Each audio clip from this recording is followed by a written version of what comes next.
Hi, everyone. My name is Shea Schatell, and I am delighted to share with you today the power of play, effective strategies for teaching drama to learning challenged populations. It is my hope that at the end of this workshop, you will discover a variety of activities and approaches that support and validate the power of play through the vehicle of theater games, improvisation, and creative movement. My hope is that you will take the concepts shared today and apply them to your own theater classes for optimum learning for all. Carol, a school for language-based learning disabilities such as dyslexia, has allowed me the opportunity to experiment, explore, research, reshape, and execute a customized drama pedagogy and curriculum to assist these unique learners. Over the decades, the theater classes became a veritable science lab of creativity and nourishment for these young minds. Be careful and be mindful that the work is always evolving, and it is our jobs as professionals to adapt to the needs of our students, especially in response to the socio-emotional effects of the pandemic.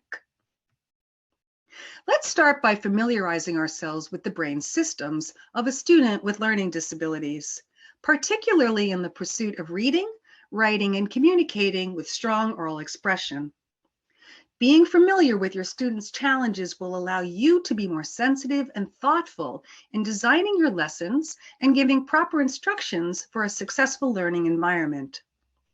Cognitive impairments such as visual decoding, auditory processing, memory retention, organization, processing speed, decision-making, and process time all come into play to assist in reading on grade level and commanding one's receptive and expressive language. These challenges can make it difficult for your theater student to process directions, multitask within an activity, and participate in an orderly, creative, and structured manner. The socio-emotional effects of these challenges can weigh heavily on a student's self-esteem, creating feelings of vulnerability, guarded emotions, frequent moments of frustration, and high levels of anxiety. These traits are often accompanied with impulsivity expressed through verbal and physical distractions, often seen with an ADD population. These challenges may make it difficult for a child to have the confidence to participate in an activity, explore language in an effective way, advocate for themselves, and behave appropriately based on grade level expectations. So, what are the benefits of the power of play? How does it support nurturing these cognitive functions? Structured play allows us to be present, to be in the moment, while creating new perspectives in a trusting environment. Structured play allows us to build our confidence through repetition. Structured play creates a flexible mindset where acceptance of new ideas is paramount. It creates empathy. Structured play allows us to keep our childlike quality while developing age-appropriate skills to guide maturation. Structured play explores what it means to be human in small, measured steps, organizing our thoughts and sequencing our responses in an expressive, appropriate, and spontaneous way. Simply put, structured play allows us to practice how to be an excellent communicator and caretaker of others. To accomplish these outcomes, I have created a curriculum that revolves around 8 units of supportive play. I have cherry-picked a few activities for each unit and will provide a link for you to review them in more detail in an accompanying Google Drive folder. Let's dive into these units now. Rituals, unit number 1. With feelings of uncertainty about one's learning, the best thing you could provide for a child is repetition of simple warm-up exercises to create an ease of one's relationship to an activity. I like to do these rituals at the top of class to help build a positive ensemble and set expectations. Rituals examples, the gong. I have students sit in a circle in chairs. I ask them to park their bodies like a car, stay calm, listen deeply, and raise your hand when you can no longer hear the gong. At this point, they should be more calm and focused and ready for the next ritual. Do now. Do Now is a way to get students to practice pantomime techniques on a daily basis. Do Now directions are written on the whiteboard with an accompanied picture. A direction might be, go fishing with a buddy and catch anything except a fish. And the audience will guess what it is. Students are building a relationship with a scene partner, problem solving, perfecting the skill of pantomime essential to improv, and practicing how to rehearse effectively. The bottom line is that rituals ground students and create confidence. Unit number 2, body and voice control. This unit is paramount to make sure that we create a safe environment for our students where our bodies are in control at all times. We're learning how to be free and expressive in the act of creation. In improv, I want students to learn to go big with their bodies and go big with their voices and their ideas. It's my responsibility to make sure I teach them how to do that safely. Here are a few examples. Deep breathing and visualization. Use a variety of breathing techniques to calm the students down. This is an important part of teaching students how to self-regulate. I like to use the box breathing.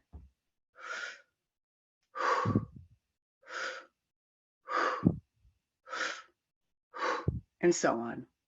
Guided meditation is an imaginative way to calm students down as well. Nature settings are ideal while using accompanying soft music. Body tension and release. Tighten every muscle in your body and hold for 3, 2, 1, and release. Repeat the same with your fingers pressed together, and the body should instantly feel more calm. Electricity. It's a fun activity. Simply pretend you have some energy in your hand or electricity and throw it to a partner, basically playing catch and transferring the energy from one body part to another in control. Stage crashes, one of my favorites. A wonderful improv activity whereby students in groups of 4 or so work together to act an idea out in the moment, and then will freeze as the teacher coaches them. For example, tell the ensemble, hey, show me a picture of a roller coaster ride in 5, 4, 3, 2, 1, freeze. Students would position themselves on a ride, moving furiously through the space, and then they would have to freeze on the teacher's command, reflecting a frozen tableau, energetically acting the scene out as if in a film before holding their ending pose. I typically do this non-verbally, and then may ask a student to share a bubble thought when they're in a frozen tableau. Again, it's about learning how to move in a heightened way and then instantly controlling the movement. Unit number 3, connection and ensemble support.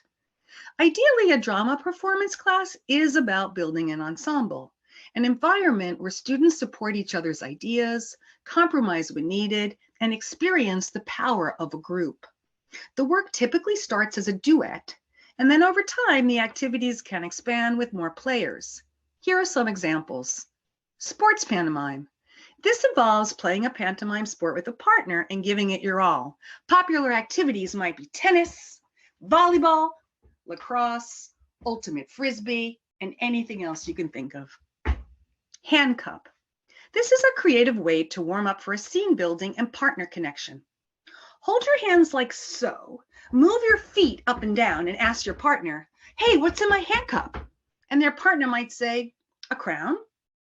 With that answer, a scene is started instantly where the crown is the focal point.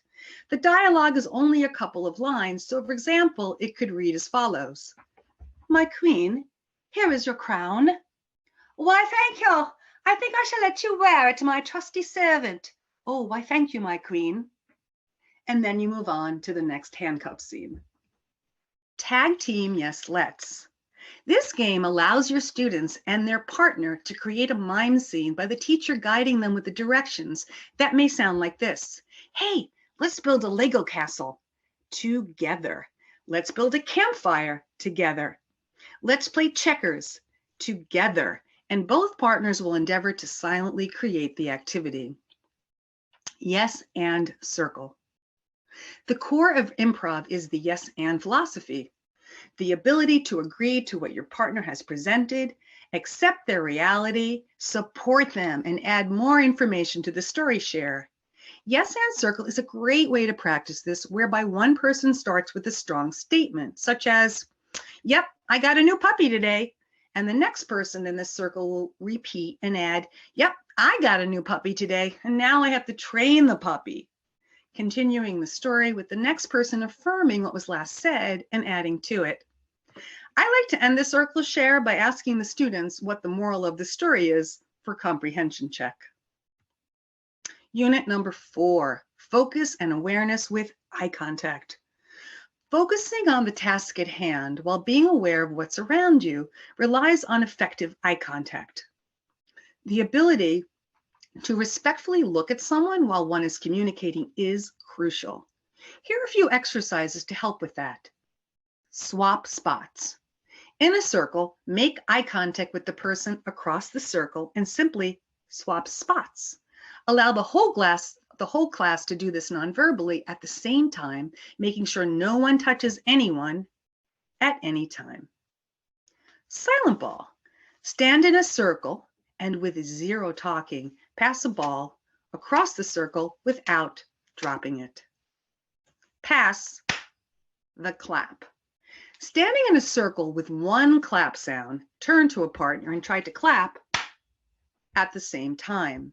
Continue passing the clap around the circle and then across the circle, clapping again at the same time with one sound only. Mirrors. Move slowly and your partner will follow you like you are standing in front of a mirror and your reflection does exactly what you do. It's fun to have them do it in pairs and the class tries to guess who the leader is. Excuse me. Unit number 5, deep listening. Listening is one of the most challenging and most essential skills to be a master as an effective communicator. It is a practice and drama lends itself perfectly with these activities. Telephone chatter. 2 people have 2 separate conversations, pausing to allow the other person to continue their phone call from time to time. Repeat the conversation and both people talk at the same time. Repeat the conversation again and try to take one of your partner's words and add it into your conversation. Spirit counting. Lying or sitting on the floor, students randomly take turns counting from 1 to 10 with their eyes closed. If more than one person says the same number, the group has to start counting from 1 again. Sonomime.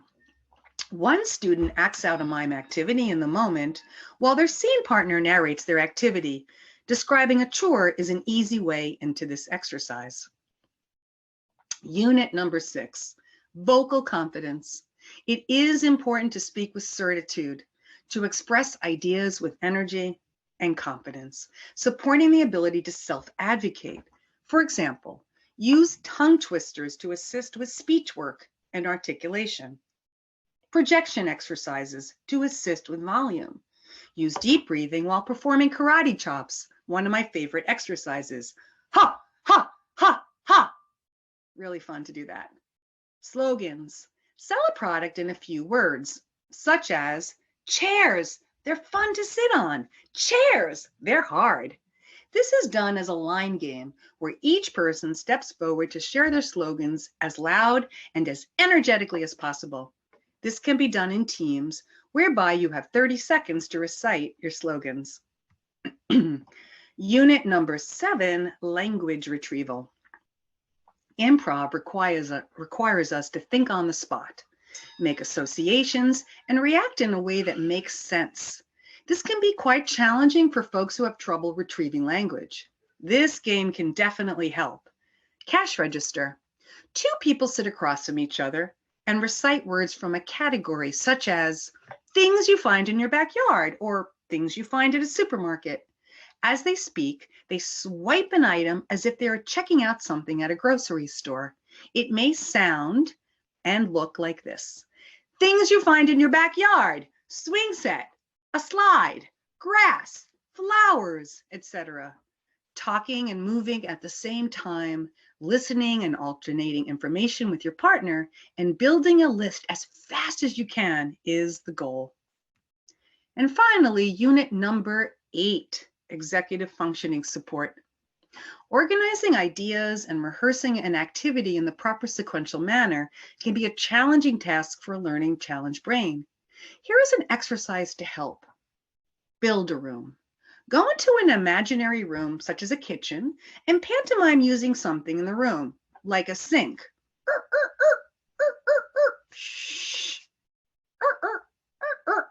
And then leave the room.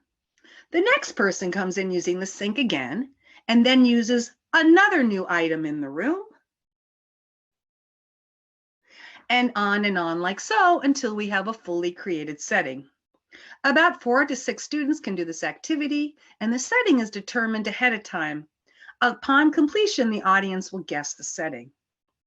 As mentioned earlier, a link will be provided for you to review these exercises at the end of this talk. Now that I've covered these 8 units of curriculum, I'd like to share with you some pedagogical tips to add to your teaching of these curriculum units. Alrighty, here we go, teaching tips. The act of play should be joyful, spontaneous, creative, and provide an infinite amount of imaginative possibility. The responsibility of the teacher is to set the students up for success. Here are some tips to get us there. If you do have enough teaching space, create 3 specific areas of work to help organize the environment and assist with students' executive functioning. The circle chair reflection space. This is where we begin to do our first ritual. It's a place of comfort and safety. We often go back to this space to reflect on activities or talk about behavioral challenges that may occur. Giving feedback away from where the main activity lies can reshift their mindset. The second space is the rehearsal space, marked off with painter tape, defining large squares located on the floor so partners can get to their defined rehearsal space efficiently. The third and final space is the performance space, where the main activity of the class is presented. It's different from the rehearsal space and should reflect more of a formal stage environment. If you do not have this much space, I invite you just to be as creative as you can with what you have. Remember to be diagnostic and prescriptive. It's how we get to know our students in depth. Use your first few classes to diagnose the needs of your students. Customize your curriculum with the units I have provided, and stay in some units longer than others if that's what the group needs. Give each child and give each ensemble what they need most, tweaking the curriculum as their needs can vary from week to week, day to day, and sometimes even moment to moment.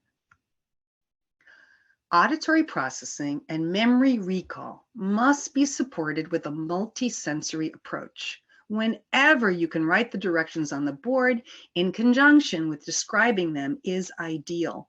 You can also act out the exercise and see if your students can guess what the activity is about.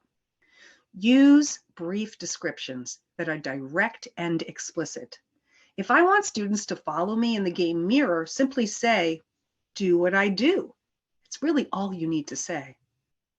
Words like action, freeze, heighten should be said with a firm voice so a student can respond immediately. Using the word action to start a scene reminds the audience to be a good listener. Repeat the directions 3 times. 3 is the magic number in a slow and steady manner, punching out the most important words. Student-led comprehension. Try asking a student after the teacher directions are given to summarize the assignment for the class. Walk around the room while giving directions, especially where students may be off task. Your presence will focus them in without having to redirect. Show the activity in its completion first, then break it down into small, manageable parts. This way, they know what the goal of the exercise is from the start. They know what it's going to look like.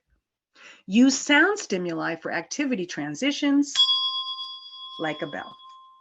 Remind students that there is only one coach, the teacher. Unless otherwise stated, only the coach can make a comment during a scene. Be clear that we can share constructive criticism after the share, never during. Model the class how you would prefer a better behavioral outcome, and then have students practice it. Sweat the details. It saves you time in the long run. For example, review and practice the proper way to get up and down from the stage. And take a teacher's cleansing breath. A slow pause before you respond to a heightened student situation. It's important that the teacher takes a beat and is in control of their own emotions. A brief moment of self-care, very important. Reducing anxiety. Pair share discussion. When asking a question to your students, allow them to practice the answer with a partner in parallel play, and then share it with the group individually. This brief rehearsal practice builds confidence. Specific praise versus empty praise. Instead of saying, "Oh, great job," why not say, "I really see how your blocking has improved. I now can see all of you in the scene." Be descriptive, be detailed. Remind your students that there are no wrong answers in improv. Everything you say is right as long as it is school appropriate. When a child is stuck on an idea, use the magic if. I recognize you are stuck. Imagine if you could see the outcome. What would it be? The if statement validates their struggles and guides the imagination. It's important we establish an equitable learning classroom for all. So start nonverbal and move to verbal. It evens the playing field for mixed learners. Create partner assignments ahead of time to avoid always working with the same partner.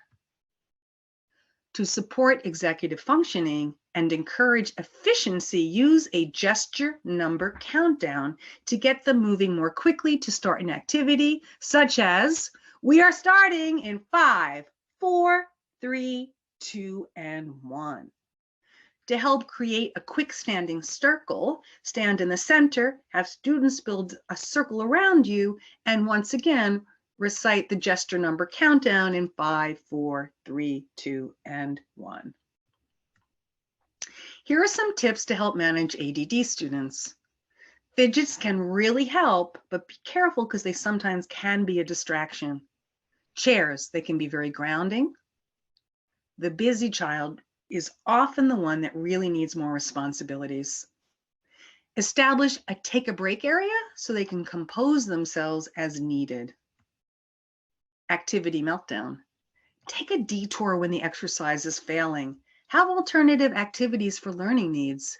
Use the reflecting circle to debrief.